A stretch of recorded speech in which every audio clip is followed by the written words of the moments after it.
Before becoming a politician, the late Apolo Nsibambi taught political science at Makerere University. This was his office as the head of the Social Sciences Department from 1987 to 1990. One of his former students, Professor Patrick Makara, describes the kind of academician Nsibambi was before he joined politics. Professor Nsibambi was not a man of jokes.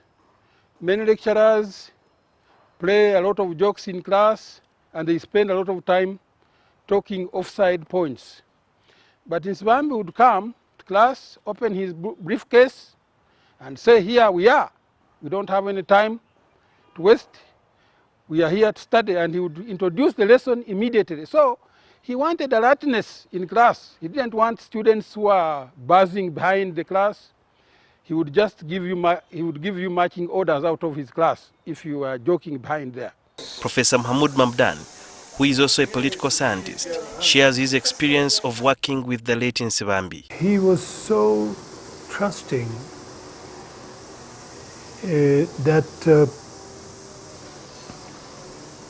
he thought that everybody was like that.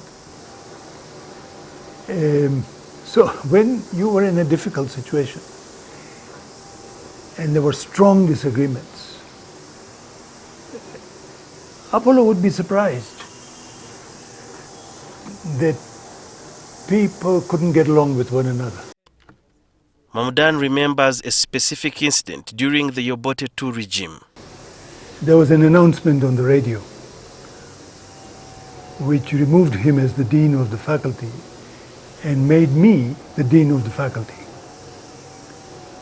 And neither one of us knew about this or expected it. It was obviously not only something unexpected for him, but was also something rude, something unwarranted, even if those in charge wanted to replace him, there are better ways of doing it, not through a radio announcement. But I noticed that Apolo never held me responsible for any of it. 2 years ago, Professor Nsibambi attended the Makerere University alumni reunion, and he was recognized for his contribution to the university as the former head of political science department. Suzy Mwanga, a lecturer in the same department, explains. His term as head of department, he recruited people from different parts of Uganda. It didn't matter to him where you came from, what language you spoke, what your background was, as long as you were interested in making a career of academia. He would disagree and tell you in the open. He would not go to talk behind anybody's back. You have not marked exams. You are delaying us, you are frustrating us. And that would be it. You must bring those results. Despite being punctual, focused and strict, Nsibambi had a lighter side to his life. In his practical world, he liked timekeeping, he liked efficiency, he liked effectiveness as values of public life. So if you were one of those who associated with him and then you diverted a little bit from that, he would say, it seems you are becoming lugubrious.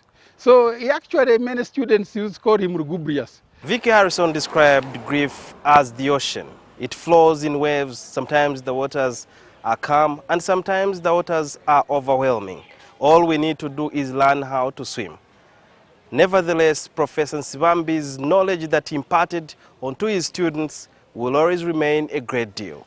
Sudil Biarhanga, NTV, Makerere.